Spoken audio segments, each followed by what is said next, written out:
উন্নয়নের আসল রহস্য বের হল। বাবার জমি বেচা টাকার উন্নয়ন এটা না। ১. মেট্রো রেল জাপানের থেকে ঋণ নিয়ে করা হয়েছে। ২. পদ্মাসেতু চীনের থেকে ঋণ নিয়ে করা হয়েছে। ৩. মডেল মসজিদ সৌদির ৮,০০০ কোটি টাকার অনুদানে করা, কিন্তু সেটা নিজের নামে চালিয়ে দিয়েছে। ৪. কর্ণফুলী নদীর টানেল চীনের থেকে করা। আর এইসব ঋণের বোঝা দেশের সাধারণ জনগণের মাথায় আছে। কারোর বাপে শোধ করবে না।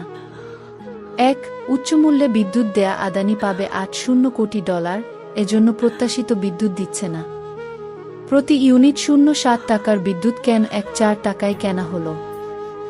২. তেল দেয়া কোম্পানিগুলো পাবে $৫০ কোটি, তারাও তেল দেয়া প্রায় বন্ধ করে দিয়েছে। ৩. দেশের গ্যাস অনুসন্ধান না করে উচ্চমূল্যে এলএনজি আমদানি করে সামিটের মাধ্যমে ডলার লুট করেছে বলে ডলার সংকট। গ্যাসের অভাবে বন্ধ আছে গ্যাস ভিত্তিক বিদ্যুৎ কেন্দ্র।